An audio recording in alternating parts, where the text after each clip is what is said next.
एक बार की बात है कि लक्ष्मी जी के घर में उल्लास का माहौल था। और कभी कभी हम लोगों के घर में भी ऐसा होता है। तो लक्ष्मी जी बोली, हमारे बिना तो दुनिया एक दिन भी नहीं चल सकती, क्योंकि हमारे पास ही पैसा रुपया सब कुछ है।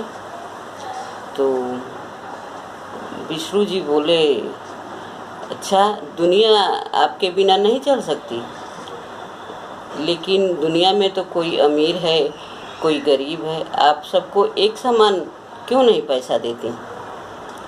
बोली, सब अपने कर्म का फल होता है। तो बढ़ते बढ़ते माहौल थोड़ा बिगड़ने लगा और विष्णु जी बोले, आप अपूर्ण हैं। लक्ष्मी जी को रोना आ गया। बोली, मैं कैसे अपूर्ण हूँ? तो इतना ही कहकर विष्णु जी चले गए। अब वो इसी बात में ज़्यादा उलझती रही और सोची, हमको कैसे अपूर्ण कह दिए। इसी बात को लेके रोने लगी थी। तो उनके मन में आया कि चलो, मैं घर में अकेली हूँ, इसका हल सरस्वती जी से पूछ लेते हैं। तो सरस्वती जी के पास गई। तो सरस्वती जी ने कहा, आपके पति ने आपको ऐसा कहा, तो चलिए हम लोग गौरी माता के पास चलते हैं।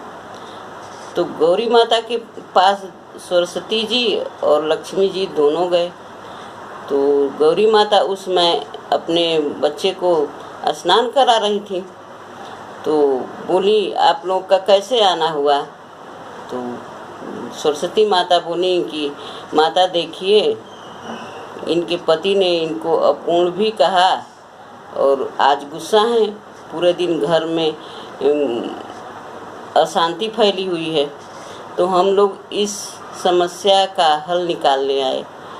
तो बोली, अच्छा, ये कोई समस्या नहीं है, ऐसा घर घर में होता रहता है। उन्होंने अपूर्ण कैसे कहा? लो, हमारा गणेश नहा लिया और इसको तुम अपनी गोदी में लो और तुम पूर्ण हो जाओगी।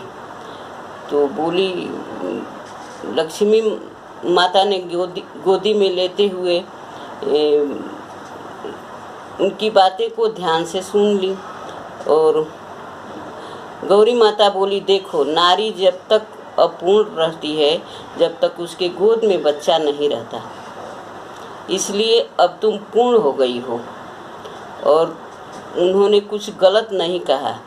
तुम्हें थोड़ा बहुत घमंड आ गया था, इसलिए तुम इतना उनसे बहस मत किया करो। अब गणेश को गोदी में लो और अपनी समस्या का समाधान पाओ। तो वो दोनों अपनी समस्या का समाधान भी पा गई और खुशी खुशी अपने घर लौट आई।